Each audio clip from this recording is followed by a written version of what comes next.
तो हम फिर से लेकर आ चुके हैं आप लोगों के लिए शाम की सभी ताजा और बड़ी खबरें। फटाफट अंदाज में एक एक कर बताएंगे आपको आज देश और दुनिया से क्या बड़ी खबरें निकलकर सामने आ रही हैं। लेकिन उससे पहले दोस्तों एक नजर डाल लेते हैं सुर्खियों पर। प्रधानमंत्री नरेंद्र मोदी का दोस्तों बवंडर वीडियो वायरल। दरअसल आपको बता दें शिंजो आबे को अब्बा बोलकर जी लोगों ने सोशल मीडिया पर किया ट्रोल। वहीं पर अगली बिग ब्रेकिंग में हम आपको बताएंगे दोस्तों भारतीय जनता पार्टी की कांग्रेस ने खोली पोल। बोले आतंकवादियों के साथ इनके कनेक्शन, आखिरकार ये रिश्ता क्या कहलाता है। वहीं पर अगली बड़ी खबर में हम आपको बताएंगे दोस्तों जी आपको बता दें भारतीय जनता पार्टी की दोस्तों आपको बता दें पंचायत चुनाव में मध्य प्रदेश में हो रही है करारी हार। कांग्रेस ने किया बड़ा दावा, इसके बारे में भी आपको बताएंगे।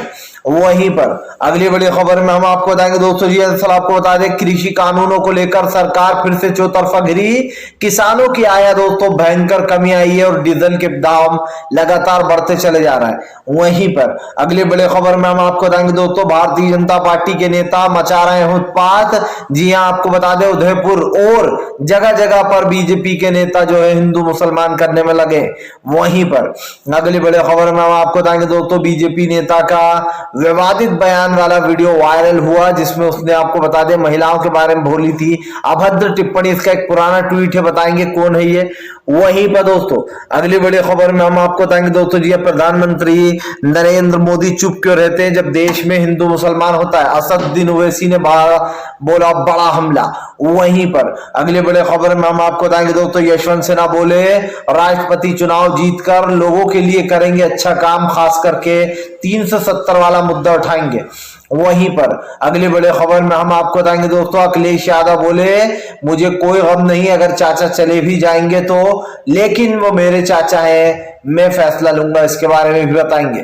वहीं पर अगली बड़ी खबर में हम आपको बताएंगे दोस्तों जी आपको बता दें भारतीय जनता पार्टी के ऊपर जमकर गरजते हुए नजर आए। दोस्तों आपको बता दें पवन खेड़ा बोले बीजेपी में इतनी हिम्मत नहीं कि वो देश के सामने आकर कबूल करे कि वो आतंकवादी बीजेपी के नेता थे, इसके बारे में भी बताएंगे। तो सारी खबरें फटाफट अंदाज में देंगे, एक एक कर देंगे। फिलहाल खैर चलिए बढ़ते हैं सबसे पहली और सबसे बड़ी खबर की ओर। दरअसल दोस्तों आपको बता दें प्रधानमंत्री नरेंद्र मोदी का सोशल मीडिया पर बना मजाक, लोगों ने किया जमकर ट्रोल। बोले फिर से एक बार प्रोमोमीटर खराब हो गया होगा।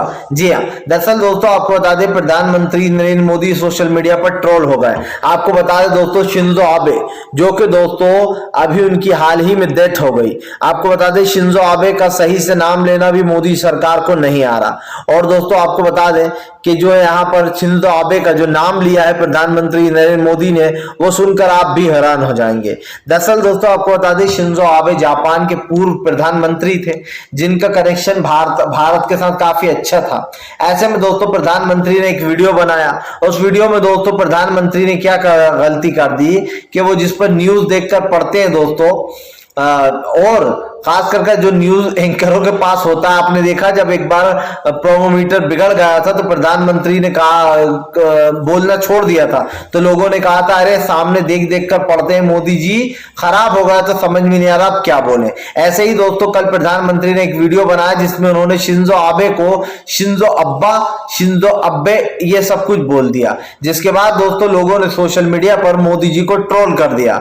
आपको बता दें इस पर ट्वीट भी किए गए, लोगों ने लिखा कि लगता है मोदी जी का प्रोमोमीटर खराब हो गया होगा तभी जो है यहाँ पर उस पर पढ़कर बेचारे बोल नहीं पाए। ये ताना मारा है दोस्तों लोगों ने, क्योंकि आपको याद हो कि अभी एक वीडियो वायरल हुआ था जिसमें प्रधानमंत्री लाइव कॉन्फ्रेंस में थे और जब उनका खराब हो गया था प्रोमोमीटर तो वो कुछ बोल नहीं पा रहे थे।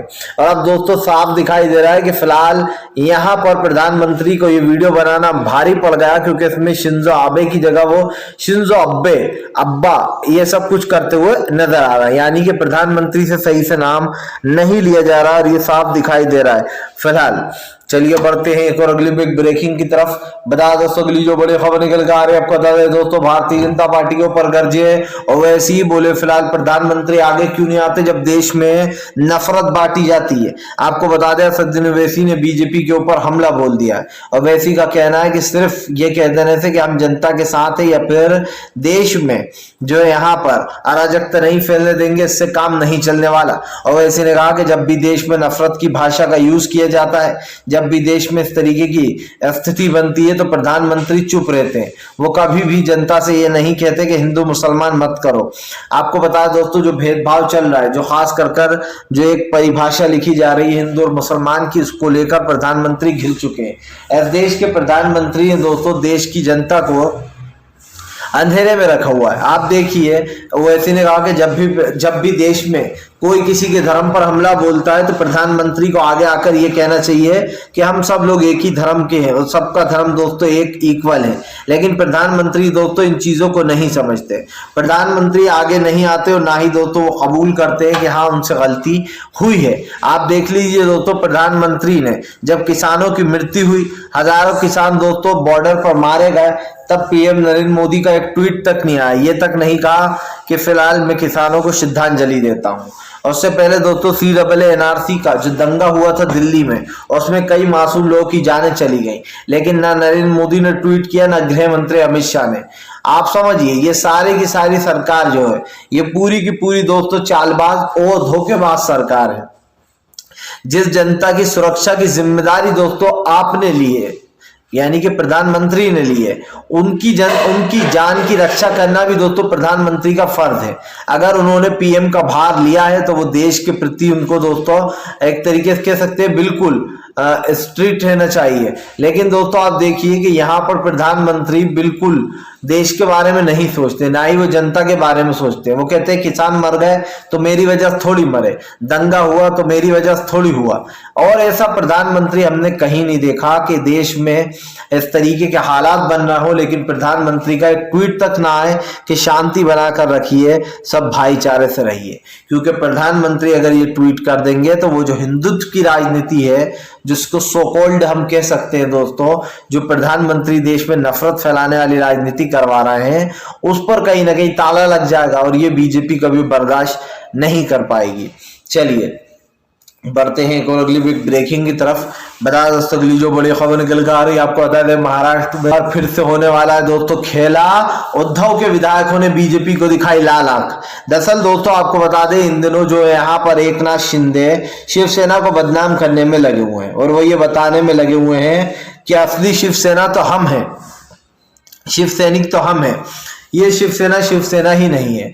अब आपको बता दें दोस्तों, शिवसेना के जो मंत्री हैं बीजेपी के, उन्होंने लिखा था कि उद्धव ठाकरे जो है वो माफिया है। जिसके बाद आपको बता दें, उद्धव के जो 2 MLA दोस्तों वो बागी हो गए और उनका कहना है कि हमने पार्टी भले ही छोड़ दी है, लेकिन उद्धव ठाकरे के बारे में एक बात नहीं सुनेंगे और ना ही शिवसेना के बारे में सुनेंगे। आपको बताता चलूं दोस्तों, दोनों ने भड़ास निकालते हुए कहा कि उद्धव ठाकरे को छोड़ने का फैसला हमारा था और शिवसेना को छोड़ने का, लेकिन उन्होंने कहा कि हमने शिवसेना को छोड़ा भले ही है, लेकिन हम शिवसेना को भूले नहीं है। और इस तरीके की भाषा को तो बिल्कुल भी बर्दाश्त नहीं करेंगे उद्धव ठाकरे के लिए। आपको बता दो दोस्तों, उद्धव ठाकरे के लिए बीजेपी ने जो है यहाँ पर एक भाषा का यूज किया, बीजेपी के मंत्री ने, जहां पर वो बोलते हुए नजर आ रहा है कि जो उद्धव ठाकरे हैं उनका माफिया राज खत्म हो गया।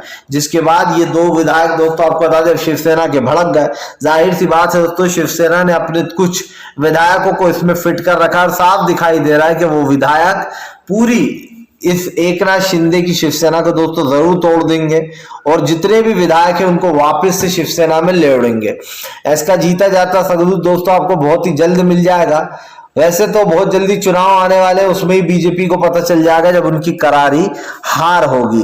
क्योंकि दोस्तों महाराष्ट्र में भारतीय जनता पार्टी को लोग चुनते नहीं है। आपने देखा दिल्ली और महाराष्ट्र, ये 2 जगह ऐसी हैं जब बीजेपी को कभी सत्ता हासिल नहीं करने दी जाती। लेकिन एक बात तो तय है दोस्तों, बीजेपी का अंत तो तय है, चाहे 2024 में हो या उससे पहले हो दोस्तों, क्योंकि इस सरकार को अब लोग और झेल नहीं सकते। भारतीय जनता पार्टी के प्रवचन सुन सुनकर लोग परेशान हो गए, और वो भी ऐसे प्रवचन जिसका दोस्तों व्यक्तिगत जीवन से कोई लेना देना ही नहीं है। प्रधानमंत्री जो बातें करते हैं, आधी बातें तो सर के ऊपर से निकल जाती हैं कि आखिरकार मुद्दा क्या है और बात क्या हो रही है। आपने प्रधानमंत्री की बहुत सारी बातें नोटिस की होंगी। एक तो ये बात है दोस्तों कि प्रधानमंत्री कुछ भी बात कर रहा होता है उसमें खाने की बात जरूर लाते हैं। मैंने वहां मोमोज खाए, मैंने वहां ये करा, लेकिन दोस्तों खाने की बात बीच में लाते हैं लेकिन काम की बात नहीं लाते हैं। मन की बात करते हैं लेकिन दोस्तों जनता की बात नहीं करते हैं। ऐसा प्रधानमंत्री जो मन की बात तो करे लेकिन दोस्तों जनता की बात ना करे, बेरोजगारी की बात ना करे, महंगाई की बात ना करे, तो वो प्रधानमंत्री देश के लिए खतरनाक साबित हो सकता है। चलिए बढ़ते हैं एक और अगली बिग ब्रेकिंग की तरफ। बता दोस्तों अगली जो बड़ी खबर निकल कर आ रही है आपको बता दोस्तों, आम आदमी पार्टी के संजय सिंह भड़के हैं, बोले बीजेपी देश को ले डूबेगी। जी हाँ, बीजेपी देश में अराजकता, नफरत और खास कर महंगाई बढ़ाती चली जा रही है। संजय सिंह ने कहा कि भारतीय जनता पार्टी मुझे एक बात का जवाब दे कि जब इस देश में दंगे फैलते हैं तब बीजेपी के नेता ही आगे क्यों रहते हैं। संजय सिंह ने कहा कि बीजेपी के कनेक्शन आतंकवादियों के साथ तक जुड़े हुए हैं। क्या बीजेपी इस सवाल का जवाब जनता को देगी? नहीं देगी। क्यों नहीं देगी दोस्तों? क्योंकि भाई बीजेपी के सचमुच आप समझिए जो आतंकवादी पकड़े जा रहे हैं वो तो बीजेपी की पार्टी के निकल रहे हैं, तो बीजेपी क्या देगी इस पर जवाब? ज्यादा यही कह सकती है कि अब तो वो हमारी पार्टी का हिस्सा नहीं है। लेकिन दोस्तों सच्चाई क्या है आप भी जानते हैं कि योगी आदित्यनाथ मोदी जो है दोस्तों, उनके राज में किस तरीके से उनकी पार्टी में आतंकवादियों को बढ़ावा दिया जाता है। जो जम्मू और कश्मीर में 2 लश्कर पकड़े गांव वालों ने, वो बीजेपी का नेता निकला। जो उदयपुर में दोस्तों कन्हैया की गर्दन काट कर उनकी हत्या कर दी रेत कर, वो भी दोस्तों बीजेपी की आईटी सेल का नेता निकला। अभी जो दोस्तों हाल ही में एक मर्डर हुआ वो भी बीजेपी की आईटी सेल का ही मेंबर निकला। अब दोस्तों अगर इतने सारे सबूत हो और उनके फोटो जैसे वैसे नहीं दोस्तों गृह मंत्री अमित शाह के साथ हो, बीजेपी उनको सम्मानित कर रही है, तो फिर तो कई सवाल उठेंगे। इसलिए उठेंगे दोस्तों क्योंकि सरकार की जो निजी चीजें हैं उस पर भी कहीं ना कहीं दोस्तों सरकार की नजर रहती है। और ऐसे में ये कहना गलत नहीं होगा दोस्तों कि भारतीय जनता पार्टी अपनी पार्टी में ऐसे लोगों को रखे हुए दोस्तों जो देश के लिए नफरत फैलाते हैं या फिर यूं कहते हैं कि आतंकवाद से उनके ताल्लुकात हैं। चलिए बढ़ते हैं एक और अगली बिग ब्रेकिंग की तरफ। बता दोस्तों अगली जो बड़ी खबर निकल कर आ रही है, दरअसल दोस्तों आप कह रहे हैं भारतीय जनता पार्टी पर गरजे यशवंत सिन्हा, बोले देश में आधे से ज्यादा मुद्दे कोर्ट में पड़े हुए हैं लेकिन उन पर आज तक सुनवाई नहीं हुई। दरअसल दोस्तों यशवंत सिन्हा न सिर्फ एक जो यहाँ पर मजबूत नेता है बल्कि यशवंत सिन्हा दोस्तों काफी ज्यादा मजबूती से लड़ते भी हैं। आपको बता दें दोस्तों यशवंत सिन्हा ने जो है यहाँ पर सबको ही जो है यहाँ पर दोस्तों ईद मुबारक बोली है। सब लोगों ने दोस्तों आज बड़े बड़े लोगों ने ईद मुबारक की है सभी मुस्लिम भाइयों को। हमारे चैनल की तरफ से भी जो है आप लोगों को बहुत बहुत ईद की बधाइयां। लेकिन हम बात कर रहे हैं दोस्तों यशवंत सिन्हा की। दरअसल दोस्तों यशवंत सिन्हा एक ऐसा नाम है जो कि राजनीति में काफी तह तक जा चुके हैं क्योंकि वो अटल बिहारी वाजपेयी के दोस्तों राइट हैंड माने जाते थे। ऐसे में दोस्तों यशवंत सिन्हा ने साफ कहा कि ये सिर्फ राष्ट्रपति का चुनाव नहीं लड़ रहा मैं, बल्कि ये झूठ और सच्चाई की लड़ाई लड़ने जा रहा हूं मैं। यशवंत सिन्हा ने कहा कि ये लड़ाई आसान नहीं है, मैं जानता हूं। इससे पहले भी देश में कई राष्ट्रपति चुने गए हैं लेकिन मैं अगर उठूंगा तो सबसे पहले 370 का मुद्दा उठाऊंगा। आपको बता दें दोस्तों राष्ट्रपति जो है उन्होंने ऐलान कर दिया है, होने वाले राष्ट्रपति कह दे हम, हो सकता है यशवंत सिन्हा ही बाजी मार ले जाएंगे। क्योंकि दोस्तों यहाँ पर आप देखिए बीजेपी की जो प्रत्याशी है वो तो कहीं जा ही नहीं रही है प्रचार करने। उन्हें तो ऐसा लगता है कि सब लोग उन्हीं को वोट देंगे और हो सकता है बीजेपी ने मामला सेट कर रखा हो। लेकिन यशवंत सिन्हा को कच्ची गोलियां नहीं खेली है दोस्तों उन्होंने। विपक्ष की जीत हो सकती है और वो भी बहुत ही मजबूती से हो सकती है अगर विपक्ष पूरी तरीके से एक्टिव रहेगा तो। क्योंकि दोस्तों यशवंत सिन्हा न सिर्फ एक अच्छे राष्ट्रपति बनेंगे बल्कि उन्होंने देश के लिए काफी कुछ किया है, देश की लड़ाई में शामिल रहे हैं। खास कर देश में जब इस तरीके के मुद्दे उठे यशवंत सिन्हा का नाम सबसे पहले आया। पहले वो हालांकि बीजेपी में हुआ करते थे लेकिन दोस्तों अटल बिहारी वाजपेयी के समय की राजनीति वो कहते हैं बहुत अलग थी और आज की राजनीति देश को बर्बाद करने वाली है। यानी कि दोस्तों यशवंत सिन्हा साहब को भी लगता है कि बीजेपी देश में नफरत जो घोल रही है। आपको बता दें फारूक अब्दुल्ला ने भी सपोर्ट किया है यशवंत सिन्हा का। फारूक अब्दुल्ला ने कहा कि जम्मू और कश्मीर के लिए भी यशवंत सिन्हा साहब ने बहुत कुछ किया था और मुझे आज भी याद है। उन्होंने कहा, फारूक अब्दुल्ला ने कहा कि देश को एक ऐसे राष्ट्रपति की जरूरत है जो देश में खास कर उन चीजों पर ध्यान डाले, प्रकाश डाले जो चीज बीजेपी छुपाने की कोशिश कर रही है। यशवंत सिन्हा ने साफ कहा कि वो एनआरसी, सीएए और जो है दोस्तों आपको बता दें 370 जैसे मुद्दों को तुरंत खुलवाएंगे और उस पर न्याय भी दिलवाएंगे। फिलहाल चलिए बढ़ते हैं एक और अगली बिग ब्रेकिंग की तरफ। बता दोस्तों, महुआ मोहित्रा को लेकर बीजेपी अड़ी, बोले फिलहाल महुआ मोहित्रा को पार्टी से निकालो, दीदी ने दिखाया ठेंगा। दरअसल दोस्तों आपको बता दें, महुआ मोहित्रा को पार्टी से निकालने की बात कर रही है, लेकिन दोस्तों क्या बीजेपी उन लोगों को पार्टी से बाहर निकालती है जो लोग दोस्तों ऐसी भाषा का यूज करते हैं जो हमारे देश के लिए खराब हो। जीता जाता जाए सबूत दोस्तों आपके पास जो है, किसान आंदोलन में जिन लोगों की जान गई, आशीष मिश्रा का बाप अजय मिश्रा, क्या दोस्तों उसका इस्तीफा लिया गया? हजारों किसानों की जान ले ली आशीष मिश्रा की धारदार कार ने, उन पर गाड़ी चढ़ा दी। और उसके बाद जब बीजेपी से बोला गया कि आशीष मिश्रा के बाप अजय मिश्रा उर्फ टेनी का इस्तीफा लिया जाए, तो बीजेपी ने दोस्तों इस्तीफा ही नहीं लिया। आप समझिए ना, उनको पार्टी से बाहर निकाला। तो बीजेपी फिर ये उम्मीद कैसे कर सकती है विपक्ष से कि वो अपने एक आध नेता को बाहर निकाल दे? आप समझिए, हालांकि दोस्तों इनके पास तो पूरी ताकत है, बीजेपी के पास पूरी ताकत है। ये अपने पुलिस वाले भेजते हैं, अपने लोग भेजते हैं और उसके बाद लोगों के ऊपर अत्याचार भी करवाते हैं। लेकिन उसके बाद भी दोस्तों बीजेपी पूरी तरीके से फेल है। कहते हैं दोस्तों, ज्यादा ताकत जो है वो इंसान को पागल बना देती है। बीजेपी की यही तानाशाही, यही पागलपंती दोस्तों बीजेपी को ले डूबेगी, क्योंकि बीजेपी एक बात नहीं जानती कि पावर का जितना कम उपयोग किया जाए उतना ही अच्छा है। एक दिन दोस्तों वो लटकर अपने ऊपर ही आता है। और प्रधानमंत्री नरेंद्र मोदी आज जो कर रहे हैं, खास करके वोटों में घोटाले जो हो रहे हैं, उसको लेकर मोदी सरकार ये जान ले कि जो पिछली सरकार आएगी, जब ये और चली जाएगी सत्ता से दोस्तों ये सरकार, तब मोदी जी को देखेंगे। क्योंकि फिलहाल आज देश में कहीं ना कहीं देश के विकास को रोका जा रहा है दोस्तों, और ऐसे माहौल भी बन चुका है जहां पर कहीं ना कहीं कई सवाल खड़े हो रहे हैं।